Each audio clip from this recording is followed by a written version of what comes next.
Assalamualaikum warahmatullahi wabarakatuh. Puji syukur, Alhamdulillah pada kesempatan ini kita bisa kembali di acara Talkshow Ngobrol Hebat bersama Kaprodi Kesmas.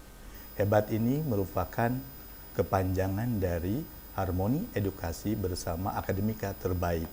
Tentunya Akademika Terbaik ini adalah Sivitas Akademika Prodi Kesmas Pitkes Unjani yang keren, berkarakter, dan unggul.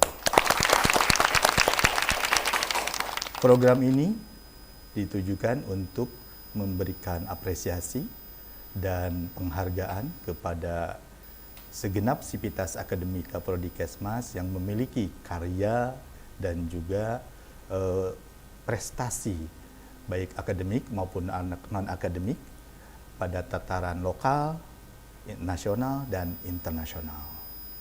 Dan alhamdulillah pada kesempatan ini kita sudah kedatangan tamu istimewa jauh-jauh nih dari tidak jauh juga sih sebenarnya dari Kota Cimahi. Kita sambut Ibu Yuni Vianingsih SKM MKM. Ya, tepuk tangan. Selamat datang Ibu. Selamat datang. Sehat-sehat ya? Alhamdulillah Bapak. Sehat. Tentunya kami mengucapkan selamat bahwa Ibu sudah dianugerahkan sebagai tenaga kesehatan teladan nasional di Puskesmas ya tahun 2023 dan menjadi juara ke-1. Wah, luar biasa. Juara 1 tingkat nasional ya Bu ya? Luar biasa ini, juara 1 tingkat nasional. Dan sebelum kita banyak berbicara tentunya Bu Yuni, ini Kesmas lover kita, sebutannya para pendengar kita atau penonton kita nanti. Sebelumnya ingin tahu dulu nih background Bu Yuni, biodatanya dan sebagainya. Mangga Bu Yuni. Hatur nuhun Pak Asep buat waktunya, senang sekali bisa bergabung dengan Pitkes Unjani ya Pak. Yes, yeah. Dengan sekarang tuh gedung yang wow luar biasa Pak. Alhamdulillah. Terima kasih sudah diundang. Alhamdulillah Pak. Masih bisa bergabung dengan Pitkes Unjani untuk biodata, nama Yuni Vianingsih Pak, SKM MKM. Masih tetap ya Bu Yuni ya? Iya, masih tetap Pak, belum ganti bubur merah. Nah, alhamdulillah Pak, untuk pendidikan waktu D3-nya saya di D3 Gizi, Poltekkes Kemenkes Bandung. Iya, ya, itu keluar tahun 2002. Alhamdulillah melanjutkan di Pitkes dulu mah namanya Stikes ya Pak. Stikes ya, dulu ya, Stikes Jenderal Ahmad ya. Yani. Saya masuk di 2013, lulus 2015 Pak. Berarti 2 tahun pas ya itu ya? Ya, dapat SKM gelar alhamdulillah. Gelar SKM ya. Ya, alhamdulillah lanjut lagi, kuliah lagi di tahun 2021 Pak. Jadi langsung kuliah lagi ya, S2 kuliah ya lagi berarti 2021 S2, alhamdulillah waktu itu di Kesmas Unpad ya. Oh, di Unpad, di magisternya berarti ya. Ya, waktu itu saya programnya RPL Pak, angkatan ke-1. Alhamdulillah hanya 1 tahun kurang lulus di S2. 1 tahun kurang berarti ya, luar biasa ini, tepuk tangan ini pendidikan 1 tahun kurang bisa beres. Jadi tadi kalau lihat dari background pendidikan dari mulai D3, kemudian S1, kemudian dilanjut S2. Ini luar biasanya Ibu selain kuliah juga bekerja kan ya Bu ya? Iya betul Pak. Nah, ini gimana nih? Ini kan luar biasa nih, bekerja di dinas yang begitu sibuknya di Puskesmas ya waktu itu Ibu. Kalau saya lihat sih di Puskesmas ya waktu itu. Kemudian juga kuliah yang tugasnya banyak. Dan sisi lain jadi ibu rumah tangga juga gitu. Ini gimana nih cara membagi waktunya ini luar biasa nih. Iya, ini mungkin pengalaman yang luar biasa ya Pak. Menurut saya proses belajar itu terus dan menerus. Nah, waktu kalau D3 waktu itu kuliahnya masih single Pak. Jadi single, belum ada tanggung jawab tambahan gitu. Nah, ketika mulai S1 itu saya kan posisi sudah bekerja Pak. Waktu bekerja di Puskesmas Lui Gajah.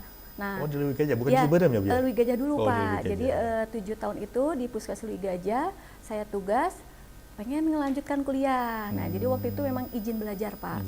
Kalau izin belajar berarti status bekerja tetap, tapi ngambil kuliah ya. Nah, alhamdulillah sih waktu itu membagi waktu yang luar biasa karena jam kerja kuliah dengan jam kerja waktu bekerja dengan waktu kuliah kan itu memang di sore ya Pak ya kadang, tapi kan kadang tugas ya Pak ya, membagi waktunya. Nah betul-betul harus pinter, ngebagi waktunya, pekerjaan selesai, tugas-tugas kuliah juga harus selesai. Nah, alhamdulillah sih waktu itu tepat Pak, bahkan saya waktu itu masih angkatan yang awal-awal sidang proposal. Jadi termasuk percepat ya berarti ya waktu itu ya? Karena memang prinsip saya waktu itu mau sekarang, mau dinantikan sama aja, mending lebih cepat lebih baik ya. Memang sih butuh ekstra Pak. Nah, dan saya jadi saksi sebenarnya waktu itu. Bapak pembimbing satu.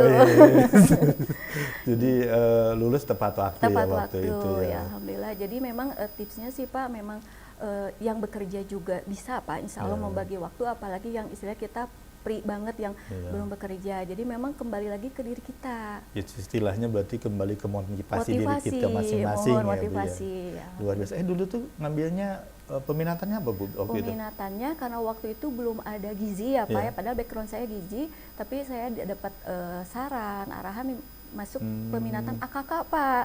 AKK ya. Ya, jadi lebih menganalisis kebijakan kesehatan. Ya. Nah, kalau tadi cerita luar biasa ya, dari kerja, kemudian juga ngurus rumah tangga, kemudian kuliah yang luar biasa. Nah, waktu setelah kuliah di sini nih waktu itu ya, setelah beres SKM di wisuda dan seterusnya, ketika balik lagi di tempat kerja itu ada ini nggak Bu? Ada pengaruhnya nggak gitu untuk? Alhamdulillah Pak, pengaruhnya luar biasa. Pertama, kepala puskesmas saya waktu saya sidang yang laporan PKL juga ikut turun ya Pak, jadi memang support banget waktu itu Bapak Kepala Puskesmasnya. Terus yang kedua, ketika saya setelah lulus, itu motivasinya saya sendiri menjadi lebih pede Pak, lebih pede.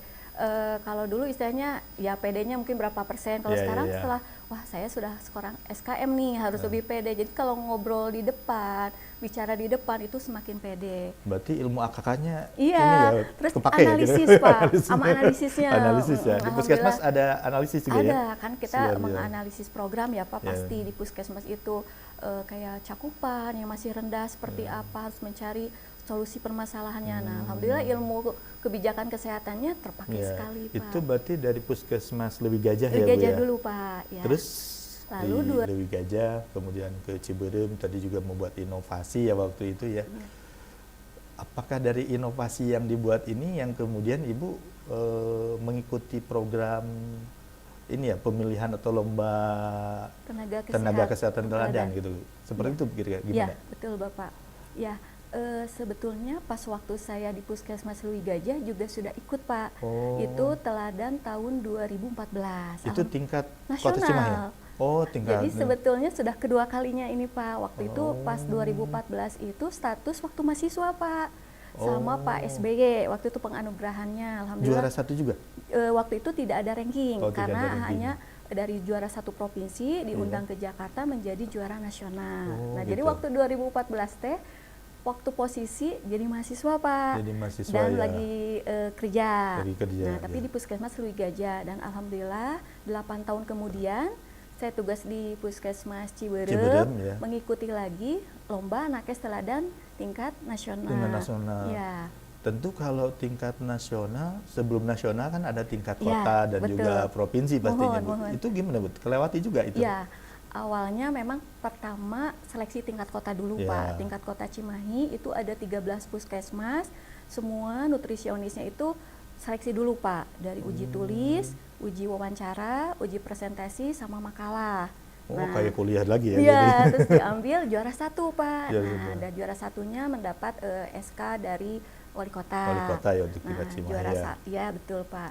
Nah, setelah juara 1 kota diajukan ke Provinsi Jawa Barat. 27 kabupaten kota itu 27 kabupaten kota berarti ada itu mengirimkan masing-masing nutrisionis berarti ya. 27 nutrisionis itu diseleksi lagi sama Pak, tahapannya uji wawancara, uji makalah, video inovasi. Nah, terus diambil 5 besar. Nah, setelah 5 besar kita diundang ke provinsi untuk presentasi langsung. Ini presentasinya berarti langsung di dinas provinsi di provinsi ya. Waktu itu alhamdulillah untuk jurinya ada dari profesi, dari dinas kesehatan provinsi. Alhamdulillah langsung ketemu wawancara langsung, juga seleksi makalah juga, menunggu pengumuman.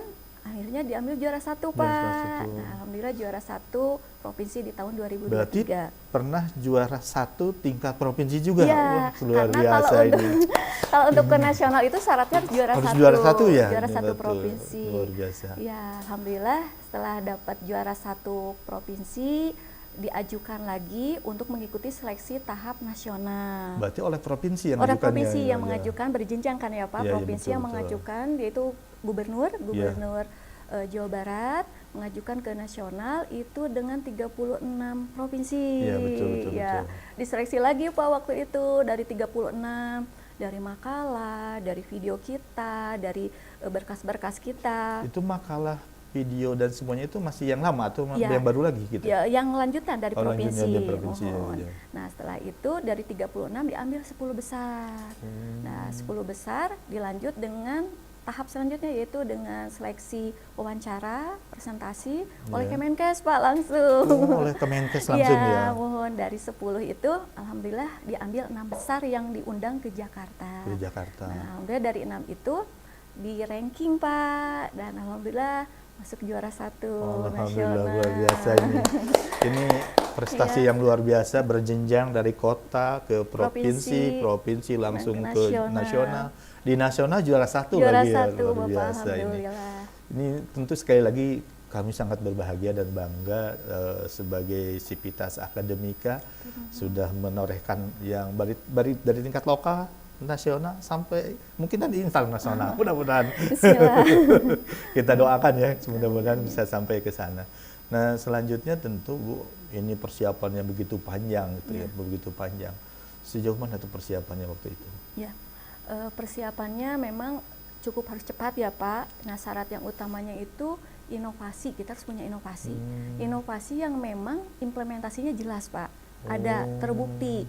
Misalnya kalau inovasinya apa, itu bisa meningkatkan cakupan apa. Jadi memang syaratnya harus inovasi berjalan 2 tahun. Nah, 2 tahun alhamdulillah, karena di Puskesmas dengan permasalahan kesehatan tuh ada aja ya Pak ya.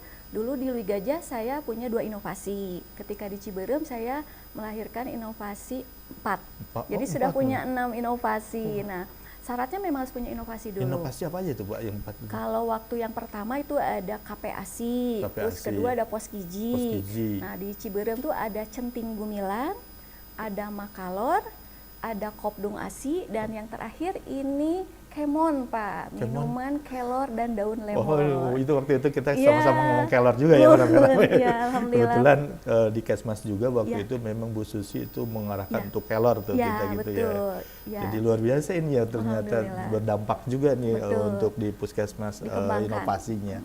Nah, inovasi-inovasi ini sebenarnya tentu nilainya paling tinggi mungkin ya di sana, atau karya tulis ilmiahnya atau gimana Bu? Kan berawal dari permasalahan dulu Pak. Di Ciberem ini kita punya ibu hamil yang anemia Pak, kurang darah. Padahal kan kita sudah memberi program tablet tambah darah. Minum rutin Pak, bagus. Namun ibu hamil itu perubahan untuk HB normalnya itu memang tidak cepat gitu. Nah, saya waktu itu mencari jurnal evidence base-nya, ternyata daun kelor itu juga sayuran yang mengandung zat besi. Nah, makanya waktu itu saya kombinasi daun kelor ditambahkan dengan tablet tambah darah. Luar biasa inovasi yang namanya tadi apa Bu? Inovasi ini? Centing bumilan, cegah stunting pada ibu hamil anemia. Oh iya, luar biasa ini programnya. Berikutnya Bu, tadi kan dari inovasi tadi melahirkan membawa Ibu menjadi tenaga kesehatan teladan. Selanjutnya setelah Bu, setelah dinobatkan, dianugerahkan lah kira-kira itu sebagai tenaga kesehatan teladan nasional, kira-kira apa yang dilakukan Ibu berikutnya di wilayah atau di tempat kerja? Ya, baik Bapak. Jadi harapannya Pak, setelah menjadi tenaga kesehatan teladan nasional itu tidak hanya selesai ya Pak saat itu gitu. Ini harus lanjut terus Pak. Artinya inovasi kita ini tetap dikembangkan, direplikasi di kelurahan-kelurahan lain dan kota lain. Bahkan kemarin itu beberapa kota di Provinsi Jawa Barat itu pengen mengadop inovasi ini. Artinya inovasi ini kan nantinya akan menjadi inovasi semua Pak, seprovinsi. Alhamdulillah kita berbagi informasi, saya juga diundang waktu itu untuk berbagi pengalamannya. Nah, harapannya ya tetap terus berinovasi Pak, berkarya juga, dan bisa tetap menjadi teladan buat semua gitu. Jadi tidak berhenti ya terus-terusan berarti ya, terus-terusan berkarya, terus-terusan ya bekerja sambil berkarya. Dan tentunya ini mudah-mudahan sangat bermanfaat nanti untuk masyarakat. Yang saya tahu Ciberem ini kan sangat luas dan sangat kompleks masalahnya ya Bu ya. Dan luas masalahnya banyak sekali kalau saya lihat di Ciberem itu. Karena memang Ciberem itu termasuk puskesmas perkotaan Pak, padat penduduk dan mobilisasi pindahnya itu cepat Pak. Jadi balita yang baru berapa bulan nanti berapa ini sudah nggak ada. Nah itu juga mengganggu ya, bukan mengganggu artinya menjadi analisis buat kita gitu. Belum juga kadang-kadang kalau di puskesmas Ciberem kan jadi dari luar juga ya, dari luar juga masuk ke Ciberem juga ya gitu ya. Ini Bu, saya ini kembali lagi tadi setelah Ibu jadi juara 1 tingkat nasional tenaga kesehatan teladan, kira-kira Bu, ini pasti kan Ibu juga ingin menularkan kepada teman-teman di tenaga kesehatan yang ada di Cimahi untuk sama-sama nanti berprestasi lah baik tingkat lokal di Jawa Barat sendiri dan juga di nasional. Kira-kira gimana nih Bu pandangan Ibu untuk supaya mereka itu ada semangat gitu, termotivasi gitu. Ya, baik Bapak. Ya, harapannya Cimahi ya khususnya ya Pak ya bisa melahirkan inovator-inovator terbaiknya. Insya Allah kita bisa, karena memang berawal dari kita mau belajar dulu.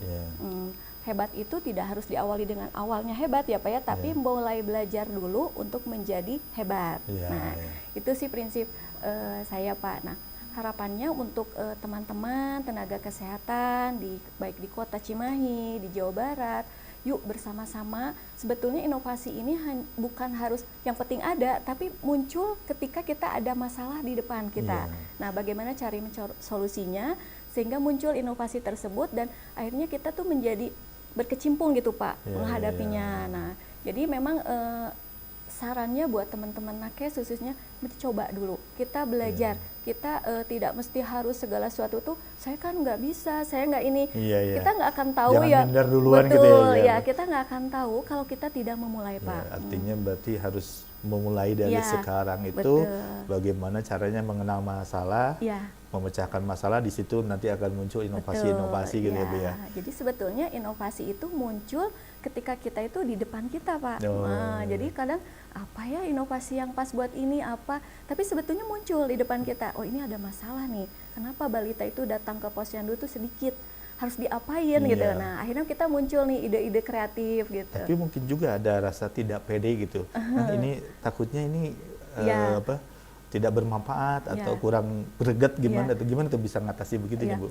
Pada prinsipnya kan kalau inovasi itu ada kebaruan ya Pak, keunikan. Yang bedanya apa, yang khasnya apa? Oh, kalau di posyandu ini mah ternyata balitanya mau datang itu karena si PMT-nya itu berbasis makanan olahan lokal dengan ditambah daun kelor. Nah, jadi memang harus dispesifikan ditambahkan yang beda gitu Pak. Jadi dirangsang dulu gitu ya, gitu ya seperti itu ya. Jadi memang jangan takut untuk aduh inovasi saya mah biasa jika nama muat. Itu kadang-kadang yang membuat kita minder mungkin ya Bu ya. Itu padahal waktu yang kemarin ke nasional itu kan berawal dari PMT juga Pak, PMT Posyandu kan kalau selama ini mah bubur kacang, telur rebus, pengen dimodif biar rada-rada keren, jadi bentuk kudapan. Nah, kudapan itu kayak misalnya tuh putu ayu, ya pukis atau apa, tapi yang padat biji, terus ditambahkan daun kelor. Nah itu luar biasa, ini menjadi sebuah pembelajaran ya untuk kita semuanya. Mungkin nanti juga teman-teman sekalian yang menonton, ini sebenarnya kita ayo mulai mencoba gitu ya, mencoba untuk melakukan inovasi dan jangan takut salah lah kira-kira gitu ya. Kalau kita mencoba, insya Allah lama kelamaan nanti akan bisa gitu ya Bu. Nah berikutnya Bu nih, kebetulan kan ini sebenarnya program ini salah satunya adalah bagaimana menggali juga tentang informasi nih. Kira-kira Bu, pendapat Ibu nih, ada program seperti ini nih, kira-kira bagaimana nih Bu? Program yang coba kita gagas ini sebagai apresiasi tadi Bu, menurut Ibu gimana nih kira-kira? Hatur nuhun Pak Asep juga ketika saya diundang ke sini sebetulnya saya sudah sering lihat Pak medsosnya ya Unjani, Pitkes Unjani. Alhamdulillah tuh bagus tuh ininya apa kegiatannya. Apalagi ada ngobrol hebat ya bersama Kaprodi. Kaprodinya turun langsung dengan istilahnya narasumber-narasumber yang terbaik gitu. Nah, itu juga salah satu inovasi Pak. Inovasi untuk menggali motivasi-motivasi untuk teman-teman kita, alumni, untuk mahasiswa. Nah, itu menurut saya tuh apresiasinya bagus banget Pak. Apalagi dipandu oleh langsung Kaprodinya. Ini sebenarnya sambil belajar juga, Bu. Nah, itu sama-sama juga kita mencoba untuk belajar, menggali pengetahuan, wawasan, juga pengalaman gitu ya. Kita berbagi lah, mudah-mudahan ada nilai manfaat untuk semuanya gitu. Keren lah Pak, pokoknya mah sama memang inovasinya memicu Pak, memicu semangat buat para yang muda-muda, apalagi sekarang kan emang teknologi ya Pak ya, keren-keren untuk membuat desain ya, untuk membuat podcastnya tuh makin ini. Jadi ini wajib dilanjutkan ya Bu? Harus Pak, harus banget ini wajib dilanjutkan. Terima kasih untuk supportnya, mungkin nanti bisa disampaikan juga ke teman-teman di dinas mungkin untuk sama-sama kita nanti ke depan juga bikin program bareng antara dinas kesehatan, Prodi Kesmas, Pitkes dan semuanya sama-sama memajukan untuk Cimahi yang lebih sehat ke depan ya Bu. Selanjutnya Bu nih, kebetulan saya juga ingin mendapatkan sebuah penyemangat yaitu untuk semuanya. Ada kata penyemangat Bu kira-kira untuk semuanya kira-kira Bu? Ya, untuk penyemangatnya buat semua ya Pak, baik nakes, non nakes, kita mahasiswa, alumni, buat semuanya penyemangatnya adalah kita harus mau belajar dulu agar menjadi hebat. Karena segala sesuatu itu melalui proses belajar. Nah, terus juga kita harus didasari dengan niat ya Pak. Niatnya harus memang ikhlas. Memang kita mengerjakan ini tuh memang atas dasarnya kita dengan hati yang tenang, bahagia, happy. Jadi ketika ada suatu kegiatan-kegiatan apapun menjalaninya juga enjoy Pak, happy. Itu sih penyemangatnya yuk para mahasiswa, alumni, kita bersama-sama mewujudkan permasalahan-permasalahan kesehatan ini dengan inovasi, berkarya, dan menjadi teladan buat semua. Ini juga untuk menyemangati para yang belum masuk kuliah nih. Calon-calon ya, mohon. Supaya semangat juga nih. Intinya kita di Prodi Kesmas juga siap untuk mendidik calon-calon mahasiswa itu menjadi tenaga kesehatan masyarakat yang insya Allah nanti profesional dan bisa berguna lah bagi pengembangan dan pembangunan kesehatan di Indonesia kira-kira gitu Bu. Kira-kira ini untuk calon-calon mahasiswa kira-kira cocok nggak untuk masuk ke Kesmas? Cocok Pak, cocok dulu juga. Awal itu Kesmas itu termasuk salah satu profesi yang memang favorit Pak, disukain karena memang di sini belajar seni dan belajar perilaku, pengetahuan, dan itu memang kombinasi ya Pak menurut saya tuh. Jadi senang lah kalau belajar di Kesmas. Luar biasa nih, sudah ada penguatan nih dari ini juara satu nasional, bahwa kalau ingin kuliah kesehatan masyarakat ya di sini lah ya Bu ya. Insya Allah kita unggul. Dan tadi keren, berkarakter dan unggul tadi kayak gitu. Baik Ibu, sebenarnya ini sangat ingin banyak kita ngobrol, tetapi karena waktu dan juga mungkin nanti kesempatan lain kita bisa ngobrol lagi. Terima kasih atas kehadirannya. Tapi ada statement nggak? Statement akhir lah kira-kira dari Ibu ya kira-kira. Statement akhirnya, berinovasi, berkarya, dan menjadi teladan buat semuanya. Tadi apa Bu? Berinovasi, berkarya, dan menjadi teladan buat semuanya. Untuk semuanya. Dan mudah-mudahan talk show ini juga menjadi nantinya sebuah inovasi untuk sama-sama menambah wawasan, terus menambah keyakinan, dan terutama yang paling inti adalah semangat untuk terus memberikan yang terbaik. Kesmas lovers sekalian, kita alhamdulillah sudah banyak tadi berbincang-bincang, ngobrol dengan tamu kita yang luar biasa. Tapi karena waktu yang harus memisahkan kita Bu, Jadi kita akhiri pertemuan ini. Terima kasih atas kehadirannya. Saya Asep Dian Abdillah dan tamu kami Ibu Vianisi mengucapkan terima kasih. Assalamualaikum warahmatullahi wabarakatuh.